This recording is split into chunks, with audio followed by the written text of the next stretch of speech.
আজকের হচ্ছে বন্ধুরা নিম পাতা কলা দিয়ে তিতে হয়েছে।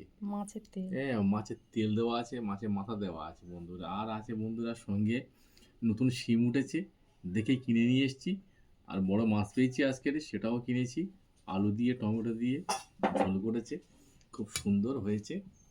মনে হয় খাইনি এখন, তবে খেয়েই বলবো। তবে এটা তো খুব আমার খুব ফেভারিট জিনিস, আর ফিরবে না।